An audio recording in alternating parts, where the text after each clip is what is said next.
ਸਾਹਿਬ ਜੀ।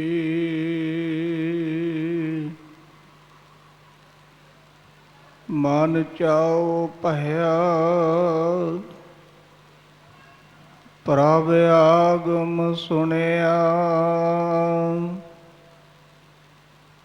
ਹਰ ਮੰਗਲ ਗਾਓ ਸਖੀ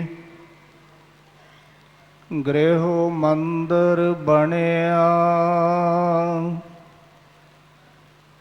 ਧੁਰ ਕੀ ਬਾਣੀ ਆਈ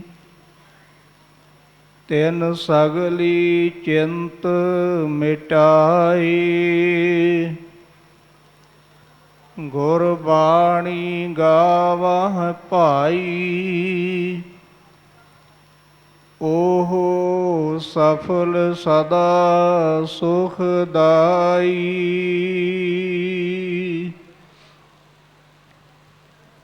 ਪਰਮ ਸਨਮਾਨਯੋਗ ਸਾਹਿਬ ਸ੍ਰੀ ਗੁਰੂ ਗ੍ਰੰਥ ਸਾਹਿਬ ਜੀ ਦੀ ਪਾਵਨ ਗੋਦ ਵਿੱਚ ਸੁਭਾਇਮਾਨ ਗੁਰੂ ਰੂਪ ਗੁਰੂ ਖਾਲਸਾ ਸਾਧ ਸੰਗਤ ਜੀ, ਪਿਆਰ ਸਹਿਤ ਫਤਿਹ ਦੀ ਸਾਂਝ ਕਰੀਏ। ਸਾਰੇ ਮਾਈ ਭਾਈ ਗੱਜ ਕੇ ਆਖੋ ਜੀ, ਵਾਹਿਗੁਰੂ ਜੀ ਕਾ ਖਾਲਸਾ ਵਾਹਿਗੁਰੂ ਜੀ ਕੀ ਫਤਿਹ। ਲੱਖ ਖੁਸ਼ੀਆਂ ਪਾਤਸ਼ਾਹੀਆਂ ਜੇ ਸਤਿਗੁਰ ਨਦਰ ਕਰੇ। ਸਤਿਗੁਰੂ ਜੀ ਨੇ ਮਹਾਨ ਕਿਰਪਾ ਬਖਸ਼ਿਸ਼ ਰਹਿਮਤ ਕੀਤੀ। ਖੁਸ਼ੀਆਂ ਭਰਿਆ ਸੁਭਾਗਾ ਸਮਾਂ ਸਮੂਹ ਸੰਗਤਾਂ ਨੂੰ ਬਖਸ਼ਿਸ਼ ਕੀਤਾ ਹੈ। ਸਾਹਿਬ ਸ੍ਰੀ ਗੁਰੂ ਗ੍ਰੰਥ ਸਾਹਿਬ ਜੀ ਦੇ ਪਹਿਲੇ ਪ੍ਰਕਾਸ਼ ਗੁਰਪੁਰਬ ਨੂੰ ਸਮਰਪਿਤ, ਜਿੱਥੇ ਸ਼ਬਦ ਕੀਰਤਨ ਨਾਮ ਸਿਮਰਨ ਸਤਸੰਗ ਅਤੇ ਸ੍ਰੀ ਦਰਬਾਰ ਸਾਹਿਬ ਵੱਲੋਂ ਹਰ ਸਾਲ ਦੀ ਤਰ੍ਹਾਂ ਲੜੀਵਾਰ ਪ੍ਰੋਗਰਾਮ ਵੱਖ-ਵੱਖ ਅਸਥਾਨਾਂ 'ਤੇ ਕੀਤੇ ਗਏ। ਉੱਥੇ ਗੁਰਦੁਆਰਾ ਰਾਮਸਰ ਸਾਹਿਬ ਜੀ ਵਿਖੇ ਭਾਵ ਇਸੇ ਅਸਥਾਨ 'ਤੇ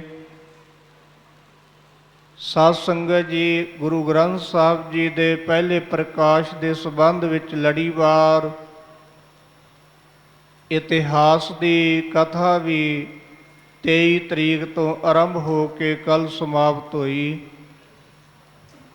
ਔਰ ਬਾਕੀ ਦਾ ਜੋ ਪ੍ਰਕਾਸ਼ ਦਾ ਧਿਆਨ ਹੈ ਉਹ ਸ੍ਰੀ ਅਕਾਲ ਤਖ਼ਤ ਸਾਹਿਬ ਜੀ 'ਤੇ ਕੱਲ੍ਹ ਨੂੰ ਨਗਰ ਕੀਰਤਨ ਦੀ ਸਮਾਪਤੀ ਤੋਂ ਉਪਰੰਤ ਸੰਪੂਰਨ ਹੋਵੇਗਾ।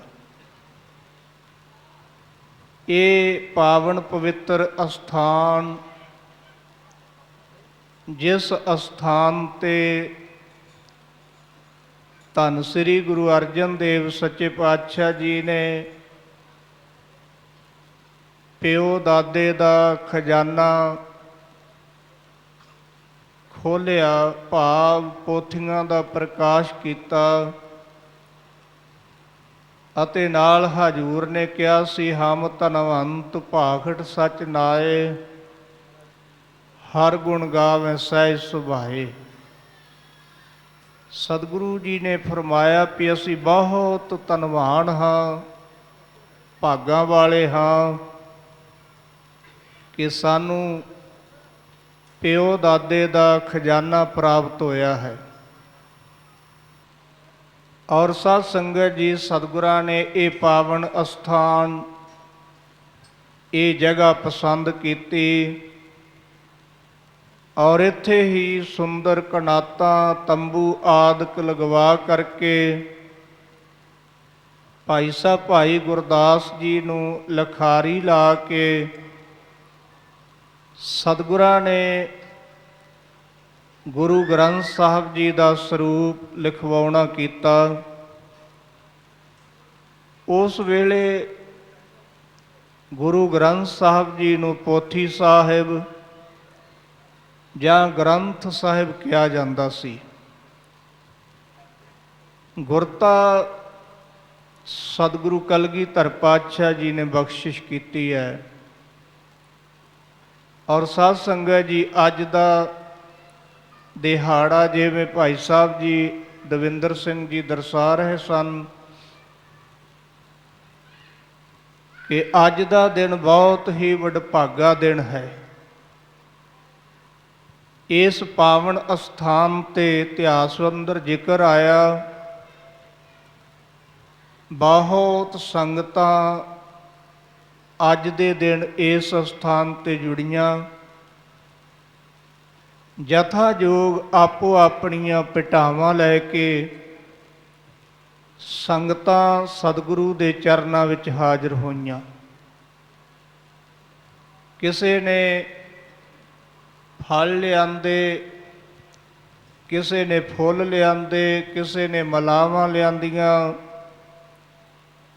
ਸਤਿਗੁਰੂ ਪੰਜਵੇਂ ਪਾਤਸ਼ਾਹ ਜੀ ਦਾ ਅੱਜ ਦੇ ਦਿਨ ਇਸੇ ਹੀ ਪਾਵਨ ਅਸਥਾਨ ਤੇ ਸੰਗਤਾਂ ਨੇ ਬਹੁਤ ਭਾਰੀ ਸਤਿਕਾਰ ਕੀਤਾ।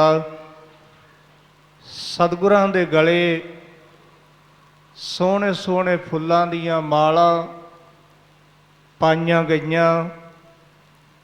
ਔਰ ਸਾਧ ਸੰਗਤ ਜੀ, ਅੱਜ ਦੇ ਦਿਨ ਇੱਥੇ ਬੇਅੰਤ ਹੀ ਸੰਗਤਾਂ ਦਾ ਭਾਰੀ ਇਕੱਠ ਹੋਇਆ। ਔਰ ਭਾਈ ਬੰਨੋ ਜੀ ਜੋ ਮਾਂਗੜ ਦੇ ਰਹਿਣ ਵਾਲੇ ਸਨ, ਇਤਿਹਾਸ ਵਿੱਚ ਜ਼ਿਕਰ ਆਉਂਦਾ ਹੈ ਕਿ ਉਹਨਾਂ ਨੇ ਇਹ ਜੋ ਸਰੂਪ ਲਿਖਵਾਇਆ ਗਿਆ ਸੀ ਆਪਣੇ ਨਗਰ ਮਾਂਗਟ ਵਿਖੇ ਲਿਜਾਣਾ ਕੀਤਾ, ਪਰ ਸਤਿਗੁਰੂ ਜੀ ਨੇ ਇੱਕ ਰਾਤ ਦੀ ਇਜਾਜ਼ਤ ਦਿੱਤੀ ਹੈ ਕਿ ਇੱਕ ਰਾਤ ਤੋਂ ਵੱਧ ਸਮਾਂ ਤੁਸੀਂ ਆਪਣੇ ਨਗਰ ਵਿੱਚ ਪੋਥੀ ਸਾਹਿਬ ਨੂੰ ਨਹੀਂ ਰੱਖ ਸਕਦੇ। ਇਤਿਹਾਸ ਨੇ ਜ਼ਿਕਰ ਕੀਤਾ, ਭਾਈ ਸਾਹਿਬ ਜੀ ਨੇ ਆਉਂਦਿਆਂ ਜਾਂਦਿਆਂ ਇੱਕ ਹੋਰ ਸਰੂਪ ਤਿਆਰ ਕੀਤਾ। ਸਾਧ ਸੰਗਤ ਜੀ, ਖਾਸ ਕਰਕੇ ਭਾਈ ਬੰਨੋ ਜੀ ਵਾਲੇ ਸਰੂਪ ਹੱਥ ਲਿਖਤ ਬਹੁਤ ਮਿਲਦੇ ਨੇ, ਕਿਉਂਕਿ ਜਿਹੜਾ ਸਰੂਪ ਸਤਿਗੁਰਾਂ ਨੇ ਭਾਈ ਗੁਰਦਾਸ ਜੀ ਤੋਂ ਲਿਖਵਾਇਆ ਸੀ, ਇਸ ਸਰੂਪ ਦਾ ਨਿਤਾ ਪ੍ਰਤੀ ਸੱਚਖੰਡ ਸ੍ਰੀ ਹਰਿਮੰਦਰ ਸਾਹਿਬ ਜੀ ਵਿਖੇ ਪ੍ਰਕਾਸ਼ ਹੁੰਦਾ ਸੀ। ਔਰ ਪ੍ਰਕਾਸ਼ ਹੋਣ ਕਰਕੇ ਇਸ ਸਰੂਪ ਦੇ ਬਹੁਤੇ ਉਤਾਰੇ ਨਹੀਂ ਕੀਤੇ ਗਏ। ਔਰ ਭਾਈ ਬੰਨੋ ਜੀ ਨੇ ਜਿਹੜਾ ਸਰੂਪ ਲਿਖਵਾਇਆ ਸੀ, ਉਹ ਸਰੂਪ ਲਖਾਰੀਆਂ ਨੇ, ਗੁਰੂ ਕੀਆਂ ਸੰਗਤਾਂ ਨੇ ਥਾਂ ਪਰ ਥਾਂ ਲਿਜਾ ਕਰਕੇ ਉਸ ਦੇ ਬਹੁਤ ਉਤਾਰੇ ਕੀਤੇ। ਪਰ ਇਤਿਹਾਸ ਨੇ ਜ਼ਿਕਰ ਕੀਤਾ ਉਸ ਸਰੂਪ ਦੇ ਵਿੱਚ ਕੁਝ ਬਾਣੀ ਵੱਧ ਘੱਟ ਜਿਹੜੀ ਸੀ ਉਹ ਲਿਖੀ ਗਈ ਹੈ। ਅੱਜ ਵੀ ਸਾਧ ਸੰਗਤ ਜੀ, ਸਾਡੇ ਕੋਲ ਸ਼੍ਰੋਮਣੀ ਗੁਰਦੁਆਰਾ ਪ੍ਰਬੰਧਕ ਕਮੇਟੀ ਕੋਲ ਜੋ ਲਾਇਬ੍ਰੇਰੀ ਹੈ, ਉੱਥੇ ਬਹੁਤ ਸਾਰੇ ਹੱਥ ਲਿਖਤ ਸਰੂਪ ਭਾਈ ਬੰਨੋ ਜੀ ਦੇ ਪਏ ਹੋਏ ਨੇ, ਕਿਉਂਕਿ ਉਸ ਵੇਲੇ ਭਾਈ ਬੰਨੋ ਜੀ ਦੇ ਸਰੂਪ ਤੋਂ ਹੀ ਅੱਗੇ ਲਖਾਰੀਆਂ ਨੇ ਉਤਾਰੇ ਕੀਤੇ ਨੇ। ਫਿਰ ਸਤਿਗੁਰੂ ਗੁਰੂ ਹਰਗੋਬਿੰਦ ਸਾਹਿਬ ਜੀ ਦੇ ਸਮੇਂ ਸਾਧ ਸੰਗਤ ਜੀ, ਇਹ ਰਾਮਸਰ ਸਾਹਿਬ ਵਾਲਾ ਪਾਵਨ ਸਰੂਪ ਧੀਰ ਮੱਲੀਆਂ ਦੇ ਹੱਥ ਆਇਆ। ਉਹਨਾਂ ਨੇ ਡਰਦਿਆਂ ਇਸ ਸਰੂਪ ਦੇ ਕਿਸੇ ਨੂੰ ਉਤਾਰੇ ਨਹੀਂ ਕਰਨ ਦਿੱਤੇ। ਤੋ ਸਤਿਗੁਰੂ ਪਾਤਸ਼ਾਹ ਜੀ ਨੇ ਜਿੱਥੇ ਅੱਜ ਦੇ ਦਿਨ ਇਸ ਪਾਵਨ ਅਸਥਾਨ ਤੇ ਇੱਕ ਬਹੁਤ ਵੱਡਾ ਜੋੜ ਮੇਲਾ ਕੀਤਾ, ਬੇਅੰਤ ਸੰਗਤਾਂ ਇੱਥੇ ਜੁੜੀਆਂ। ਸਾਧ ਸੰਗਤ ਜੀ, ਉੱਥੇ ਭਾਈ ਗੁਰਦਾਸ ਜੀ, ਬਾਬਾ ਬੁੱਢਾ ਸਾਹਿਬ ਜੀ, ਹੋਰ ਮੁਖੀ ਮੁਖੀ ਸਿੱਖ ਜਿਹੜੇ ਸਨ ਉਹ ਵੀ ਇਸ ਪਾਵਨ ਅਸਥਾਨ ਤੇ ਜੁੜ ਬੈਠੇ ਸਨ। ਔਰ ਕੱਲ੍ਹ ਦਾ ਦਿਨ ਜਿਹੜਾ ਆ ਰਿਹਾ ਹੈ, ਇਸ ਪਾਵਨ ਦਿਹਾੜੇ ਤੇ ਸਤਿਗੁਰੂ ਪਾਤਸ਼ਾਹ ਜੀ ਨੇ ਅੰਮ੍ਰਿਤ ਵੇਲੇ ਬਾਬਾ ਬੁੱਢਾ ਸਾਹਿਬ ਜੀ ਨੂੰ ਕਿਹਾ ਸੀ, ਬੁੱਢਾ ਸਾਹਿਬ ਨਿਜ ਸਿਰ ਧਰ ਕਰ ਗ੍ਰੰਥ, ਆਗੇ ਚਲੋ ਸੁਦਾਸਰ ਪੰਥ। ਸਤਿਗੁਰੂ ਪੰਜਵੇਂ ਪਾਤਸ਼ਾਹ ਜੀ ਕਹਿਣ ਲੱਗੇ, ਬਾਬਾ ਜੀ ਤੁਸੀਂ ਗੁਰੂ ਗ੍ਰੰਥ ਸਾਹਿਬ ਜੀ ਦਾ ਸਰੂਪ ਆਪਣੇ ਸੀਸ ਤੇ ਲੈ ਕੇ ਅੰਮ੍ਰਿਤਸਰ ਸਾਹਿਬ ਜੀ ਦੀ ਤਰਫ ਅੱਗੇ ਅੱਗੇ ਚੱਲਣਾ ਕਰੋ। ਧੰਨ ਗੁਰੂ ਅਰਜਨ ਸਾਹਿਬ ਸੱਚੇ ਪਾਤਸ਼ਾਹ ਜੀ ਨੇ ਆਪ ਆਪਣੇ ਹੱਥ ਵਿੱਚ ਚੌਰ ਲਿਆ ਤੇ ਸਤਿਗੁਰੂ ਜੀ ਵਾਰ-ਵਾਰ ਗੁਰੂ ਗ੍ਰੰਥ ਸਾਹਿਬ ਜੀ ਤੇ ਚੌਰ ਕਰ ਰਹੇ ਨੇ। ਬੇਅੰਤ ਸਿੱਖ ਸੰਗਤਾਂ ਰਲ ਕੇ ਗੁਰਬਾਣੀ ਦੇ ਸ਼ਬਦ ਗਾਇਨ ਕਰਦੀਆਂ ਜਾਂਦੀਆਂ। ਇਉਂ ਹਰਿਮੰਦਰ ਸਾਹਿਬ ਪਹੁੰਚੇ ਅਤੇ ਸਾਧ ਸੰਗਤ ਜੀ ਹਰਿਮੰਦਰ ਸਾਹਿਬ ਪਹਿਲਾਂ ਹੀ ਤਿਆਰੀ ਕੀਤੀ ਹੋਈ ਸੀ, ਵਿਛਾਈ ਹੋਈ ਸੀ ਮੰਜੀ ਸਾਹਿਬ ਦੇ ਉੱਪਰ। ਲਿਜਾ ਕਰਕੇ ਗੁਰੂ ਸਾਹਿਬ ਜੀ ਦਾ ਸਰੂਪ ਮੰਜੀ ਸਾਹਿਬ ਤੇ ਸਥਾਪਨ ਕੀਤਾ ਗਿਆ, ਜਿੱਥੇ ਰਾਗੀ ਰਾਗ ਕਰਤ ਸੁਰ ਉੱਚੇ। ਗੁਰੂ ਕੇ ਕੀਰਤਨੀਏ ਰਾਗੀ ਬੜੀ ਉੱਚੀ ਉੱਚੀ ਸੁਰ ਦੇ ਨਾਲ ਰਾਗ ਗਾਇਨ ਕਰ ਰਹੇ ਸਨ। ਆਸਾ ਜੀ ਦੀ ਵਾਰ ਦਾ ਜਦੋਂ ਭੋਗ ਪਿਆ ਤੇ ਸਤਿਗੁਰੂ ਪਾਤਸ਼ਾਹ ਜੀ ਨੇ ਹੁਕਮ ਕੀਤਾ ਸੀ, ਬੁੱਢਾ ਸਾਹਿਬ ਖੋਲੋ ਗ੍ਰੰਥ, ਲੇਹੋ ਆਵਾਜ਼ ਸੁਣੇ ਸਭ ਪੰਥ। ਬਾਬਾ ਜੀ ਨੂੰ ਹੁਕਮ ਹੋਇਆ ਵੀ ਤੁਸੀਂ ਗੁਰੂ ਗ੍ਰੰਥ ਸਾਹਿਬ ਜੀ ਦਾ ਪ੍ਰਕਾਸ਼ ਕਰੋ, ਹੁਕਮਨਾਮਾ ਲਓ, ਤਾਂ ਕਿ ਸਾਰਾ ਪੰਥ, ਸਾਰੀਆਂ ਸਿੱਖ ਸੰਗਤਾਂ ਗੁਰਮਤਿ ਮਾਰਗ ਤੇ ਚੱਲਣ ਵਾਲੀਆਂ ਅੱਜ ਦਾ ਪਾਵਨ ਹੁਕਮਨਾਮਾ ਸਰਵਣ ਕਰਨ। ਬਾਬਾ ਜੀ ਨੇ ਸਤਿਗੁਰੂ ਦਾ ਹੁਕਮ ਮੰਨ ਕੇ ਸਾਧ ਸੰਗਤ ਜੀ ਗੁਰੂ ਗ੍ਰੰਥ ਸਾਹਿਬ ਜੀ ਦਾ ਪ੍ਰਕਾਸ਼ ਕੀਤਾ ਅਤੇ ਹੁਕਮਨਾਮਾ ਸੁਣਾਇਆ। ਸੂਹੀ ਮਹੱਲਾ ਪੰਜਵਾਂ। ਸੰਤਾਂ ਕੇ ਕਾਰਜ ਆਪ ਖਲੋਇਆ, ਹਰ ਕੰਮ ਕਰਾਵਣ ਆਇਆ ਰਾਮ। ਧਰਤ ਸੁਹਾਵੀ ਥਾਨ ਸੁਹਾਵਾ, ਸੋ ਵਿੱਚ ਅੰਮ੍ਰਿਤ ਜਲ ਛਾਇਆ ਰਾਮ। ਇਹ ਪਾਵਨ ਹੁਕਮਨਾਮਾ ਪਹਿਲੇ ਪ੍ਰਕਾਸ਼ ਤੇ ਬਾਬਾ ਬੁੱਢਾ ਸਾਹਿਬ ਜੀ ਨੇ ਸਰਵਣ ਕਰਵਾਇਆ। ਅਗਲੀ ਮਰਜ਼ਾਦਾ ਜਿਹੜੀ ਸੀ ਉਹ ਸਤਿਗੁਰੂ ਪਾਤਸ਼ਾਹ ਜੀ ਨੇ ਆਪ ਕਾਇਮ ਕੀਤੀ ਹੈ। ਜਿਵੇਂ ਸਤਿਗੁਰੂ ਜੀ ਦੇ ਸੁਖਾਸਨ ਦੀ ਸੇਵਾ, ਬਾਬਾ ਜੀ ਨੇ ਪੁੱਛਿਆ, ਮਹਾਰਾਜ ਸ਼ਾਮ ਨੂੰ ਗੁਰੂ ਗ੍ਰੰਥ ਸਾਹਿਬ ਜੀ ਦੇ ਸੁਖਾਸਨ ਦੀ ਸੇਵਾ ਕਿੱਥੇ ਕਰਨੀ ਹੈ? ਸਾਰਾ ਦਿਨ ਗੁਰੂ ਕੀ ਬਾਣੀ ਦਾ ਕੀਰਤਨ ਹੁੰਦਾ ਰਿਹਾ। ਸਾਧ ਸੰਗਤ ਜੀ ਸ਼ਾਮ ਨੂੰ ਬਾਬਾ ਬੁੱਢਾ ਸਾਹਿਬ ਜੀ ਨੇ ਸੋਦਰ ਦਾ ਪਾਠ ਕੀਤਾ ਅਤੇ ਸਤਿਗੁਰੂ ਪਾਤਸ਼ਾਹ ਜੀ ਨੇ ਹੁਕਮ ਕੀਤਾ, ਕਹਿਣ ਲੱਗੇ, ਜੋ ਕੋਠਾ ਸਾਹਿਬ ਹੈ, ਉਸ ਵੇਲੇ ਸ੍ਰੀ ਅਕਾਲ ਤਖਤ ਸਾਹਿਬ ਅਜੇ ਹੋਂਦ ਵਿੱਚ ਨਹੀਂ ਸੀ ਆਇਆ। ਸਾਧ ਸੰਗਤ ਜੀ ਕੋਠਾ ਸਾਹਿਬ ਇੱਥੇ ਕੇਵਲ ਸਤਿਗੁਰੂ ਜੀ ਨੇ ਆਪਣੇ ਰਹਿਣ ਵਾਸਤੇ ਬਣਾਇਆ ਹੋਇਆ ਸੀ। ਸਤਿਗੁਰੂ ਪਾਤਸ਼ਾਹ ਜੀ ਨੇ ਕਿਹਾ ਵੀ ਕੋਠਾ ਸਾਹਿਬ ਦੇ ਵਿੱਚ ਸੋਹਣਾ ਪਲੰਘ ਢਾਹ ਕੇ ਉੱਪਰ ਸੋਹਣੀ ਵਿਛਾਈ ਵਿਛਾ ਕੇ ਤੇ ਉੱਥੇ ਸਤਿਗੁਰੂ ਜੀ ਦਾ ਰਾਤ ਨੂੰ ਪਹਿਰ ਰਾਤ ਗਈ ਤੇ ਸੋਹਿਲੇ ਜੀ ਦਾ ਪਾਠ ਕਰਕੇ ਅਰਦਾਸ ਕਰਕੇ ਗੁਰੂ ਗ੍ਰੰਥ ਸਾਹਿਬ ਜੀ ਦਾ ਸਰੂਪ ਕੋਠਾ ਸਾਹਿਬ ਜੀ ਵਿਖੇ ਸਥਾਪਨ ਕੀਤਾ ਜਾਵੇ। ਇਹ ਮਰਜ਼ਾਦਾ ਕਾਇਮ ਕੀਤੀ ਗਈ। ਸਿੱਖਾਂ ਨੇ ਬੇਨਤੀ ਕੀਤੀ, ਮਹਾਰਾਜ ਤੁਹਾਡੇ ਵਾਸਤੇ ਲਾਗੇ ਇੱਕ ਹੋਰ ਪਲੰਘ ਢਾਹ ਦਈਏ, ਆਪ ਜੀ ਉਸ ਪਲੰਘ ਤੇ ਬਿਰਾਜ ਜਾਇਆ ਕਰਿਓ ਜੇ। ਹਜ਼ੂਰ ਸਤਿਗੁਰੂ ਪੰਜਵੇਂ ਪਾਤਸ਼ਾਹ ਜੀ ਨੇ ਕਿਹਾ ਸੀ, ਮੇਰੇ ਸਰੀਰ ਤੇ ਜਾਣਤੇ ਹੈ ਦੀਰਘ, ਸਾਹਿਬ ਜਾਣ ਅਦਾਇਬ ਕਹਿ ਹੈ। ਸਤਿਗੁਰੂ ਪਾਤਸ਼ਾਹ ਜੀ ਕਹਿਣ ਲੱਗੇ, ਗੁਰੂ ਗ੍ਰੰਥ ਸਾਹਿਬ ਜੀ ਦਾ ਸਰੂਪ ਸਾਡੇ ਸਰੀਰ ਨਾਲੋਂ ਵੱਡਾ ਹੈ। ਸਾਧ ਸੰਗਤ, ਅਸੀਂ ਗੁਰੂ ਗ੍ਰੰਥ ਸਾਹਿਬ ਜੀ ਦੇ ਬਰੋਬਰ ਪਲੰਘ ਢਾਹ ਕੇ ਨਹੀਂ ਬੈਠਾਂਗੇ, ਨਹੀਂ ਸਵਾਂਗੇ। ਹਾਂ, ਅਸੀਂ ਗੁਰੂ ਗ੍ਰੰਥ ਸਾਹਿਬ ਜੀ ਦੇ ਪਲੰਘ ਥੱਲੇ ਭੂਮ ਆਸਣ ਲਾਇਆ ਕਰਾਂਗੇ। ਅੱਜ ਵੀ ਕੋਠਾ ਸਾਹਿਬ ਜੀ ਦੇ ਅੰਦਰ ਪਲੰਘ ਥੱਲੇ ਸਾਧ ਸੰਗਤ ਜੀ ਚਿੱਟੀ ਚਾਦਰ ਵਿਛੀ ਹੁੰਦੀ ਹੈ। ਇਹ ਉਹ ਨਿਸ਼ਾਨੀ ਹੈ ਸਤਿਗੁਰਾਂ ਪੰਜਵੇਂ ਪਾਤਸ਼ਾਹ ਜੀ ਦੇ ਭੂਮ ਆਸਣ ਦੀ। ਸੋ ਇਸ ਤਰੀਕੇ ਦੇ ਨਾਲ ਸਤਿਗੁਰੂ ਪਾਤਸ਼ਾਹ ਜੀ ਨੇ ਸਾਡੇ ਤੇ ਮਹਾਨ ਕਿਰਪਾ ਕੀਤੀ, ਸਾਨੂੰ ਮਹਾਨ ਰਤਨਾਂ ਦਾ ਸਮੁੰਦਰ ਧੰਨ ਸ੍ਰੀ ਗੁਰੂ ਗ੍ਰੰਥ ਸਾਹਿਬ ਜੀ ਦਾ ਸਰੂਪ ਬਖਸ਼ਿਸ਼ ਕੀਤਾ। ਸਾਧ ਸੰਗਤ ਸਤਿਗੁਰੂ ਗੁਰੂ ਗ੍ਰੰਥ ਸਾਹਿਬ ਜੀ ਦੇ ਬਾਰੇ ਭਾਈ ਗੁਰਦਾਸ ਜੀ ਨੇ ਜ਼ਿਕਰ ਕੀਤਾ ਹੈ। ਭਾਈ ਸਾਹਿਬ ਜੀ ਕਹਿੰਦੇ ਨੇ, ਗੁਰਬਾਣੀ ਵਿਖੇ ਸਕਲ ਪਦਾਰਥ ਹੈ, ਜੋਈ ਜੋਈ ਖੋਜੇ ਸੋਈ ਸੋਈ ਨਿਪਜਾਵਈ। ਗੁਰਬਾਣੀ ਦੇ ਅੰਦਰ ਸਾਰੇ ਹੀ ਪਦਾਰਥ ਹਨ। ਸਤਿਗੁਰੂ ਜੀ ਨੇ ਹੁਕਮ ਕੀਤਾ, ਚਾਰ ਪਦਾਰਥ ਜੇ ਕੋ ਮੰਗੈ, ਸਾਧ ਜਨਾ ਕੀ ਸੇਵਾ ਲਾਗੈ। ਚਾਰ ਪਦਾਰਥ ਧਰਮ ਅਰਥ ਕਾਮ ਤੇ ਮੋਖ, ਇਹ ਚਾਰ ਪਦਾਰਥ ਮੰਨੇ ਨੇ। ਹਜੂਰ ਨੇ ਹੁਕਮ ਕੀਤਾ, ਜੇ ਕੋਈ ਚਾਰ ਪਦਾਰਥ ਮੰਗਦਾ ਹੈ ਤਾਂ ਉਹ ਗੁਰੂ ਸਾਹਿਬ ਜੀ ਦੇ ਚਰਨਾਂ ਨਾਲ ਜੁੜੇ, ਗੁਰੂ ਕੀ ਸੰਗਤ ਕਰੇ ਤੇ ਉਹਨੂੰ ਗੁਰੂ ਕੀ ਸੰਗਤ ਵਿੱਚੋਂ ਚਾਰ ਪਦਾਰਥ ਪ੍ਰਾਪਤ ਹੋਣਗੇ।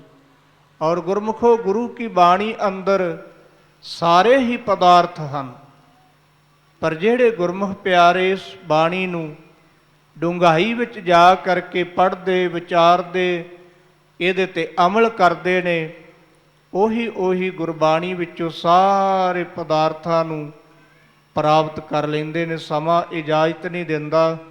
ਸਤਿਗੁਰੂ ਮਿਹਰਮਤ ਕਰਨ, ਅੱਜ ਦੇ ਸਮੇਂ ਅੰਦਰ ਜਿੱਥੇ ਅਸੀਂ ਸਤਿਗੁਰੂ ਗੁਰੂ ਗ੍ਰੰਥ ਸਾਹਿਬ ਜੀ ਦਾ ਵੱਧ ਤੋਂ ਵੱਧ ਅਦਬ ਸਤਿਕਾਰ ਕਰਨਾ ਹੈ। ਸਾਧ ਸੰਗਤ, ਜਿੰਨਾ ਅਸੀਂ ਗੁਰੂ ਗ੍ਰੰਥ ਸਾਹਿਬ ਜੀ ਦਾ ਅਦਬ ਸਤਿਕਾਰ ਕਰਾਂਗੇ, ਉਹਨਾਂ ਸੰਸਾਰ ਦੇ ਅੰਦਰ ਸਾਡਾ ਵੀ ਸਤਿਕਾਰ ਹੋਵੇਗਾ। ਪਰ ਜਿਵੇਂ ਅੱਜ ਦੇ ਸਮੇਂ ਅੰਦਰ ਬਹੁਤ ਸਾਰੀਆਂ ਦੁਖਦਾਈ ਘਟਨਾ ਵੀ ਵਾਪਰਦੀਆਂ ਨੇ, ਗੁਰੂ ਗ੍ਰੰਥ ਸਾਹਿਬ ਜੀ ਦੇ ਸਰੂਪਾਂ ਦੀ ਨਿਰਾਦਰੀ ਕੀਤੀ ਜਾਂਦੀ ਹੈ, ਇਹਨਾਂ ਤੋਂ ਸਾਨੂੰ ਸਾਰੀਆਂ ਸੰਗਤਾਂ ਨੂੰ ਸੁਚੇਤ ਹੋਣਾ ਚਾਹੀਦਾ, ਤਾਂ ਕਿ ਗੁਰੂ ਗ੍ਰੰਥ ਸਾਹਿਬ ਜੀ ਦੀ ਕਿਸੇ ਪ੍ਰਕਾਰ ਦੀ ਵੀ ਕੋਈ ਨਿਰਾਦਰੀ ਨਾ ਕਰ ਸਕੇ। ਸਾਰੀਆਂ ਸੰਗਤਾਂ ਨੂੰ ਆਪਣੇ ਆਪਣੇ ਨਗਰਾਂ ਦੇ ਵਿੱਚ, ਸ਼ਹਿਰਾਂ ਦੇ ਵਿੱਚ, ਮੁਹੱਲਿਆਂ ਦੇ ਵਿੱਚ ਸੁਚੇਤ ਹੋਣਾ ਚਾਹੀਦਾ ਹੈ, ਤਾਂ ਕਿ ਅਸੀਂ ਸਾਧ ਸੰਗਤ ਜੀ ਗੁਰੂ ਗ੍ਰੰਥ ਸਾਹਿਬ ਜੀ ਦਾ ਵੱਧ ਤੋਂ ਵੱਧ ਅਦਬ ਸਤਿਕਾਰ ਕਰ ਸਕੀਏ। ਬਹੁਤ ਬਹੁਤ ਵਧਾਈਆਂ। ਹੋਈਆਂ ਭੁੱਲਾਂ ਦੀ ਖਿਮਾ ਕਰਨੀ। ਸਤਿਗੁਰੂ ਗੁਰੂ ਗ੍ਰੰਥ ਸਾਹਿਬ ਜੀ ਦਾ ਕੋਟਾਨ ਕੋਟ ਸ਼ੁਕਰ। ਆਪ ਸਮੁੱਚੀਆਂ ਸੰਗਤਾਂ ਦਾ ਬਹੁਤ ਬਹੁਤ ਧੰਨਵਾਦ। ਸਾਧ ਸੰਗਤ ਜੀ, ਸ਼ਬਦ ਕੀਰਤਨ, ਨਾਮ ਸਿਮਰਨ, ਸਤਸੰਗ ਸ੍ਰੀ ਅੰਮ੍ਰਿਤਸਰ ਦੇ ਸਮੁੱਚੇ ਹੀ ਪ੍ਰਬੰਧਕਾਂ ਦਾ, ਸਰਦਾਰ ਰਜਿੰਦਰ ਸਿੰਘ ਜੀ, ਭਾਈ ਜਸਵੀਰ ਸਿੰਘ ਜੀ, ਔਰ ਇਸੇ ਤਰ੍ਹਾਂ ਸਾਰੇ ਮੈਂਬਰ ਸਾਹਿਬਾਨਾਂ ਦਾ, ਭਾਈ ਸਾਹਿਬ ਭਾਈ ਦਵਿੰਦਰ ਸਿੰਘ ਜੀ ਜੋ ਸਟੇਜ ਦੇ ਧਨੀ ਨੇ, ਸਟੇਜ ਦੀ ਸੇਵਾ ਨਿਭਾ ਰਹੇ ਨੇ, ਉਹਨਾਂ ਦਾ ਸਾਰਿਆਂ ਦਾ ਬਹੁਤ ਬਹੁਤ ਧੰਨਵਾਦ ਹੈ। ਸਮੁੱਚੀਆਂ ਸੰਗਤਾਂ ਦਾ ਧੰਨਵਾਦ ਹੈ। ਸ਼੍ਰੋਮਣੀ ਗੁਰਦੁਆਰਾ ਪ੍ਰਬੰਧਕ ਕਮੇਟੀ, ਸ੍ਰੀ ਦਰਬਾਰ ਸਾਹਿਬ, ਸਾਰੀਆਂ ਜਥੇਬੰਦੀਆਂ ਦਾ ਬਹੁਤ ਬਹੁਤ ਧੰਨਵਾਦ। ਸਤਿਗੁਰੂ ਮਿਹਰਮਤ ਕਰਨ, ਸਵੇਰੇ 7 ਵਜੇ ਸਾਧ ਸੰਗਤ ਜੀ ਇਸੇ ਹੀ ਅਸਥਾਨ 'ਤੇ ਸਤਿਗੁਰੂ ਦੇ ਚਰਨਾਂ ਵਿੱਚ ਆਸਾ ਕੀ ਵਾਰ ਦੇ ਕੀਰਤਨ ਦੀ ਸਮਾਪਤੀ ਉਪਰੰਤ ਅਰਦਾਸ ਹੋਵੇਗੀ। ਸਤਿਗੁਰਾਂ ਦਾ ਹੁਕਮ ਹੋਵੇਗਾ। ਸ੍ਰੀ ਮੁੱਖ ਬਾਗ ਤੋਂ ਉਪਰੰਤ ਗੁਰੂ ਗ੍ਰੰਥ ਸਾਹਿਬ ਜੀ ਦਾ ਸਰੂਪ ਨਗਰ ਕੀਰਤਨ ਦੇ ਰੂਪ ਵਿੱਚ ਆਪਾਂ ਸਾਰਿਆਂ ਨੇ ਬੜੇ ਪਿਆਰ, ਸਤਿਕਾਰ, ਸ਼ਰਧਾ ਭਾਵਨਾ ਸਹਿਤ ਸੱਚਖੰਡ ਸ੍ਰੀ ਹਰਿਮੰਦਰ ਸਾਹਿਬ ਲੈ ਕੇ ਜਾਣਾ ਹੈ। ਸੰਗਤਾਂ ਨੂੰ ਬੇਨਤੀ ਹੈ ਕਿ ਸਾਧ ਸੰਗਤ ਜੀ, ਨਗਰ ਕੀਰਤਨ ਦੇ ਸਮੇਂ ਕਿਸੇ ਨੂੰ ਵੀ ਕੋਈ ਧੱਕਾ ਨਾ ਮਾਰੇ। ਪਿਆਰ ਦੇ ਨਾਲ ਗੁਰੂ ਕੀ ਬਾਣੀ ਦਾ ਅਦਬ ਸਤਿਕਾਰ ਕਰਦਿਆਂ ਆਪਾਂ ਸਾਰਿਆਂ ਨੇ ਚੱਲਣਾ ਹੈ। ਜੋ ਅਗਲਾ ਪ੍ਰੋਗਰਾਮ ਉਹ ਭਾਈ ਸਾਹਿਬ ਭਾਈ ਦਵਿੰਦਰ ਸਿੰਘ ਜੀ ਆਪ ਜੀਆਂ ਦੇ ਨਾਲ ਸਾਂਝਾ ਕਰਨਗੇ। ਹੋਈਆਂ ਭੁੱਲਾਂ ਦੀ ਖਿਮਾ ਕਰਨੀ ਜੀ। ਵਾਹਿਗੁਰੂ ਜੀ ਕਾ ਖਾਲਸਾ, ਵਾਹਿਗੁਰੂ ਜੀ ਕੀ ਫਤਿਹ।